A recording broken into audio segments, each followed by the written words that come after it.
යාළුවනේ කොහොමද ඔයාලට අද නංගි මායි දෙන්න ඔයාලට පෙන්නන්න යන්නේ අපේ කෙසල් කොටුව. ඉන්න අපිත් එක්ක යන් අපේ කෙසල් කොටුව බලන්න.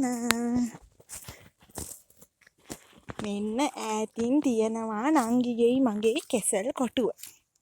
මේ තියෙන්නේ. දැන් නම් ඔයාලට පෙන්නන්න කැන් වැටිලා නැහැ.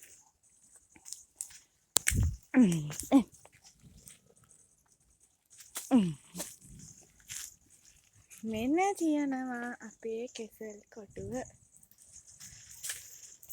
සුද්ධ කරලා තමයි තිබුණේ නම් ඒ වුණාට දැන් ආයිත් කැලේ වැවිලා තියෙන්නේ. ඉතින් චූටි කෙසල් කොටුවක් තමයි අපිට තියෙන්නේ. මේ ඉන්නේ අපේ නංගි. හයි කිය. නංගි මායි දෙන්න. ඉතින් අද ඔයාලට මේ vlog එක ගේන්න හිතුවේ අපේ කෙසල් කොටුව පෙන්නන්න. ඉතින් මේ වගේ ලස්සන vlog එකකින් හමු වෙනකන් අදට ගිහිල්ලා එන්නම්. තෙරුවන් සරණයි.